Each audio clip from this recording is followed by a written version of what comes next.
Tudo bem? Nesse vídeo vamos conversar um pouquinho sobre o conceito legal de empregado. Tá? Lembrando que o artigo 3º da CLT, ele apresenta realmente uma descrição bem objetiva do conceito de empregado. Tá? Descreve da seguinte forma, tá lá, ó. Considera-se empregado toda pessoa física que prestar serviço de natureza não eventual ao empregador, sob a dependência deste e mediante salário. Então, nós temos 3 pontos bem claros aí nessa definição. Primeiro, pessoa física prestadora de serviço, tá? Sendo de natureza não eventual, então tem a não eventualidade, né? Tem que ter a habitualidade, sob dependência desse, tem que ter dependência, tem que ter subordinação e, lógico, tem que ter a contraprestação do serviço prestado. Então tem que haver ali a paga, né? Tem que ser mediante salário, tá bom? Então é importante a gente destacar inicialmente esse conceito objetivo que está lá no artigo 3º da CLT. Eu destaco ainda para vocês, tá? Primeiro ponto que está lá no artigo 6º, mais à frente um pouquinho, no artigo 6º da CLT, onde o legislador ele deixa claro para a gente também que não deve se distinguir, não deve se fazer distinção entre o trabalho realizado no estabelecimento do empregador ou executado no domicílio do empregado, bem como realizado à distância, desde que estejam caracterizados os pressupostos da relação de emprego, que são esses pressupostos que nós acabamos de falar agora, que estão lá no artigo 3º, que é justamente essa não eventualidade, tá? Essa dependência ali, essa subordinação e esse recebimento de salário. Tudo bem, turma? Destaco ainda para vocês um artigo 100, o artigo 100 da Lei 9.504 de 97, que trata justamente da questão dos serviços prestados nas campanhas eleitorais. Então, esse artigo, ele resta claro para a gente o quê? Que a contratação das pessoas, tá, turma, para prestação de serviços aí nessas campanhas eleitorais, ela não gera vínculo empregatício, nem do contratado ali com o partido político, tá bem? Nem com o candidato e nem com o partido político, tá? Aplicando-se a pessoa física contratada, tá? Apenas ali o contrato de trabalho voluntário, tudo bem, turma? Da mesma forma, a residência médica também. Então, o residente médico, eu trago até para vocês a definição, né, da lei que trata ali do contrato de ensino, né, não a lei do estágio, mas em relação à residência médica.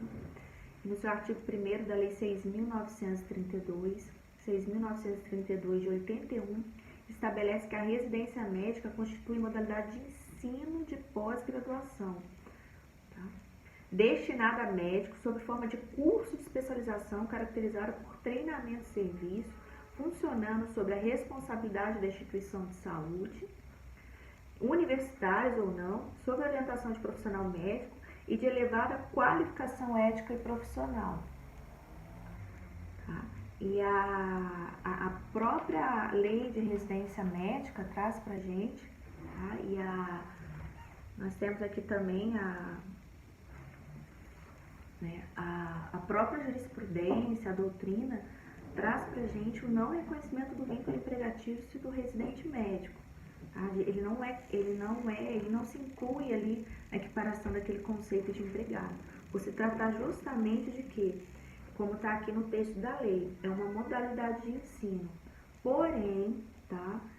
A própria CLT também prevê que esse residente médico, tá? Que está inscrito ali naquele curso, né, de pós-graduação, ele deverá se filiar ao regime geral da Previdência Social. A filiação dele deverá ocorrer, mas ele deverá contribuir, não, mais uma vez, como empregado, porque não é essa a filiação dele.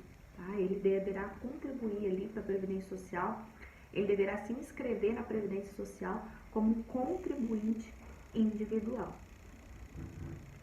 Eu destaco ainda para vocês o conceito de empregado rural, que está lá no artigo 2º da Lei do Rural, a Lei 5.889 de 73, que traz o empregado rural como toda pessoa física que, em propriedade rural ou prédio rústico, presta serviço de natureza não eventual a empregador rural, sob a dependência deste e mediante salário.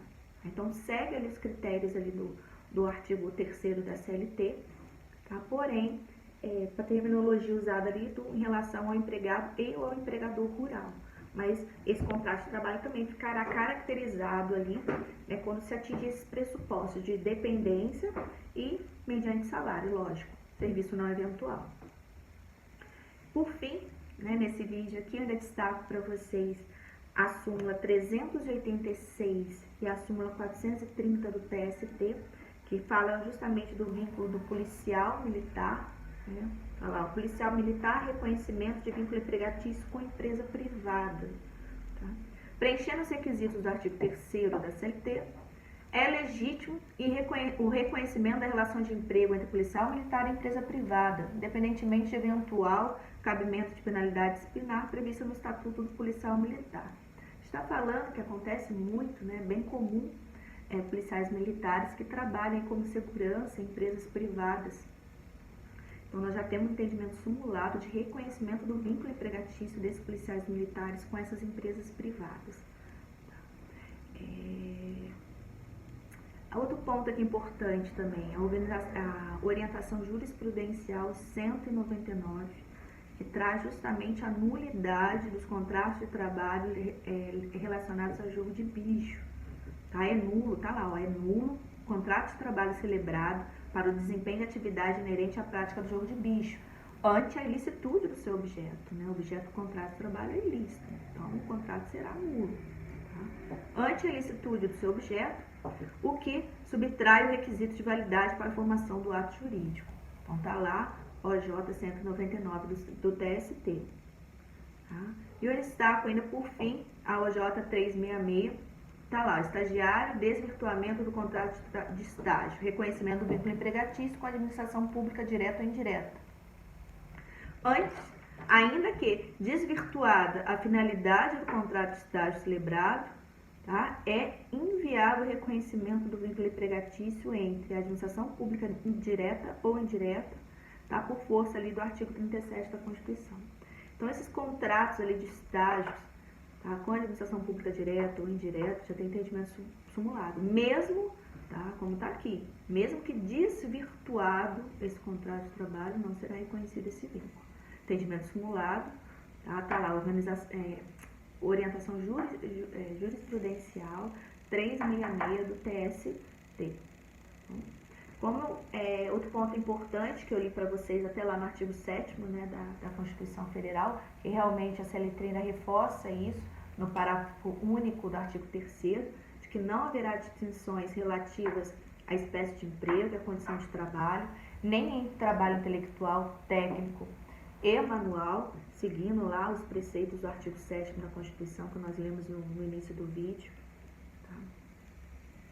E a súmula 6 também, tá, do TST, lá no inciso 7º da súmula 6, traz pra gente que desde que atendidos os requisitos do artigo 461 da CLT, é possível a equiparação salarial de trabalho intelectual, que pode ser avaliado por sua perfeição técnica, cuja aferição será critérios objetivos.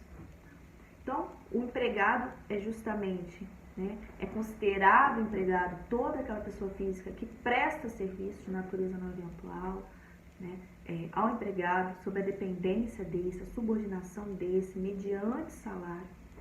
Tá? E se tiver caracterizado esses pressupostos do artigo 3º, ficará também caracterizada essa relação de emprego e ela será ali alcançada tanto ali, né, pelos artigos da CLT como as leis inerentes ali àquele contrato de trabalho. Até o próximo vídeo.